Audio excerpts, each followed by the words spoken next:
Hi students, welcome to our channel. 11th ஸ்டாண்டர்டுக்கு March 2025ல exam எழுதின ஸ்டூடெண்ட்ஸ் உங்களுக்கான அந்த ஸ்கேன் காப்பிக்கு யாரெல்லாம் அப்ளை பண்ணீங்களோ அந்த download date and revaluation and ரீடோட்டலிங்கான டேட் எல்லாமே அனௌன்ஸ் பண்ணிட்டாங்க. ஸோ இதை பற்றி ஃபுல் டீட்டெயில்ஸ் இந்த வீடியோவில் நம்ம பார்க்க போகிறோம். இதை பார்க்கறதுக்கு முன்னாடி நீங்கள் இன்னும் நம்ம சேனலை சப்ஸ்கிரைப் பண்ணலைன்னா பண்ணிட்டு மறக்காம இந்த வீடியோக்கு ஒரு லைக் பண்ணிட்டு பாருங்க. So 11th standard students March 2025 public exam யாரெல்லாம் ஸ்கேன் காப்பிக்கு அப்ளை பண்ணியிருக்கீங்களோ அவங்களால மட்டும்தான் இந்த ஸ்கேன் காப்பி டவுன்லோட் பண்ண முடியும். அப்ளை பண்ணாத ஸ்டூடெண்ட்ஸால ஸ்கேன் காப்பி டவுன்லோட் பண்ண முடியாது. ஸோ அதை தயவு செஞ்சு நல்லா தெரிஞ்சுக்கோங்க. இப்போ இதுக்கு டேட் பார்த்தீங்கன்னா நாளைக்கு 10/6/2025 செவ்வாய்க்கிழமை பிற்பகல் முதல் இந்த அஃபிஷியல் வெப்சைட்டான டிஜிஇல போய் நம்ம டவுன்லோட் பண்ணிக்கலாம் அப்படின்னு சொல்லியிருக்காங்க. சரியா? ஸோ இப்போ நீங்கள் அந்த dge.tn.gov.in அஃபிஷியல் வெப்சைட்டுக்குள்ளே போனீங்கன்னா நோட்டிஃபிகேஷன் அப்படின்னு ஒரு லிங்க் இருக்கும். இப்போ காட்டுறேன் பாருங்க. இந்த வெப்சைட்டில் நீங்கள் வந்தீங்கன்னா இங்கே இருக்கா நோட்டிஃபிகேஷன் வந்திருக்கா? ஸோ இந்த நோட்டிஃபிகேஷன் அப்படின்றத கிளிக் பண்ணிங்கன்னா இந்த இடத்துல இப்போதைக்கு உங்களுக்கு HSC second year downloading of scan answer scripts and RVRTன்னு இருக்குது இல்லையா? இந்த இடத்துல நாளைக்கு நீங்கள் மதியத்துக்கு மேலே ட்ரை பண்ணீங்கன்னா இப்படி ஒரு லிங்க் ஓப்பன் ஆயிருக்கும். HSC first year exam March 2025 scripts download அப்படின்னு ஒரு லிங்க் ஒன்று ஓப்பன் ஆயிருக்கும். அதை நீங்கள் கிளிக் பண்ணீங்கன்னா உங்களுக்கு அடுத்த பேஜ் இந்த மாதிரி ஓப்பன் ஆகும்.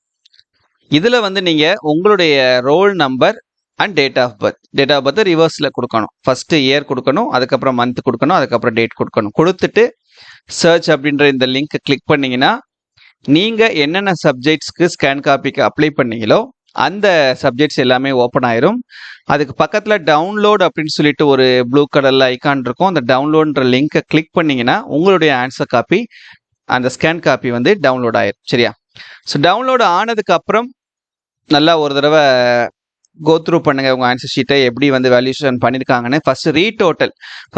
டோட்டல் மிஸ்டேக் ஏதாவது இருக்குதா அப்படின்றத ஃபர்ஸ்ட் பாருங்க. டோட்டல் மிஸ்டேக் ஏன்னா நம்ம 12th நம்ம ஒரு வீடியோலாம் போட்டிருந்தோம் எந்த அளவுக்கு கேர்லெஸ்ஸாக அவங்க வந்து மார்க் என்டர் பண்ணியிருந்தாங்கன்னு சொல்லிட்டு.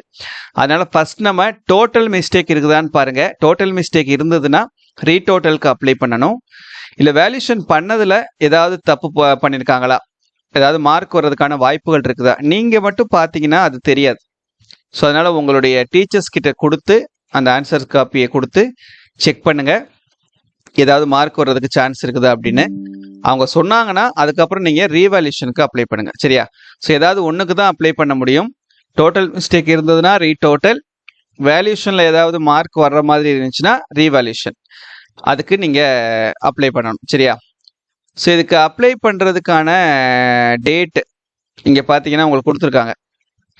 Application for retotalling or revaluation அப்படின்னு சொல்லிட்டு ஒரு லிங்க் வரும். அதை நீங்கள் அதே வெப்சைட்டில் கிளிக் பண்ணிங்கன்னா அதில் ஒரு ஃபார்ம் இருக்கும். அந்த ஃபார்மை நீங்கள் டவுன்லோட் பண்ணி ரீவேல்யூஷன் ஆர் ரீடோட்டலிங்க்கு அப்ளை பண்ணலாம். எப்போலேருந்துன்னா மறுநாள்லேருந்து 11/6/2025 புதன்கிழமை மதியம் 12 மணிலேருந்து 13/6/2025 வெள்ளிக்கிழமை ஈவினிங் 5 மணி வரைக்கும் நீங்கள் அப்ளை பண்ணலாம். இதுக்கு எப்படி அப்ளை பண்ணுறது அப்படின்னு பார்த்தீங்கன்னா அந்த ஃபார்ம் டவுன்லோட் பண்ணீங்க இல்லையா, இந்த application for retotalling or revaluation அப்படின்ற அந்த லிங்கை கிளிக் பண்ணி அந்த வெப்சைட்டில் ஃபார்ம் டவுன்லோட் பண்ணி அந்த ஃபார்மை ஃபில் பண்ணிக்கோங்க. ஃபில் பண்ணிட்டு உங்களுடைய டிஸ்ட்ரிக்ட்ல வந்து மாவட்ட அரசு தேர்வுகள் உதவி இயக்குனர் அலுவலகம். சரியா? இது நல்லா பார்த்துக்கிறங்க. உங்க டிஸ்ட்ரிக்ட்ல உங்க மாவட்டத்தில் அரசு தேர்வுகள் உதவி இயக்குனர் அலுவலகம் ஒன்று இருக்கும். அங்க போய் தான் நீங்க அதுக்கான ஃபீஸை பே பண்ணி சப்மிட் பண்ணணும். சரியா? இதை சப்மிட் பண்றதுக்கு அந்த ஃபீஸ் டீட்டெயில்ஸ் பார்த்தீங்க அப்படின்னா ரீடோட்டல் போடுறீங்கன்னா ஒரு பயாலஜிக்கு மட்டும் 305, மற்ற சப்ஜெக்ட்ஸ்க்கு 205 ரூபா பே பண்ணணும். இதுவே நீங்கள் ரீவேல்யூஷனுக்கு அப்ளை பண்ணுறீங்கன்னா ஒரு சப்ஜெக்ட்க்கு 505 ரூபா பே பண்ணணும். சரியா? காசு கட்டி தான் ரீடோட்டல் ரீவேல்யூஷனுக்கு அப்ளை பண்ண முடியும். உங்கள் டீச்சர்ஸ்கிட்ட கேட்டுக்கிட்டு பாசிபிலிட்டி இருந்தால் மட்டும் அப்ளை பண்ணுங்க, இல்லைன்னா காசை வேஸ்ட் பண்ண வேணாம். சரியா? ஸோ அதை என்ன மிஸ்டேக்ஸ் விட்டுருக்காங்க நீங்கள் பண்ணியிருக்கீங்க அப்படின்றத பார்த்துட்டு இந்த மிஸ்டேக்ஸை அடுத்த வருஷம் முக்கியமான போர்டு எக்ஸாமான 12th எக்ஸாமில் நீங்கள் அதை அவாய்ட் பண்ணிக்கிறதுக்கு உங்களுக்கு இது ஒரு வாய்ப்பாக இருக்கும். ஓகேவா? ஸோ இதில் ஏதாவது டவுட் இருந்ததுன்னா மறக்காமல் கமெண்ட்டில் கேளுங்க. கண்டிப்பாக இந்த வீடியோ உங்கள் ஃப்ரெண்ட்ஸ்க்கும் ஷேர் பண்ணுங்கள். தேங்க்யூ.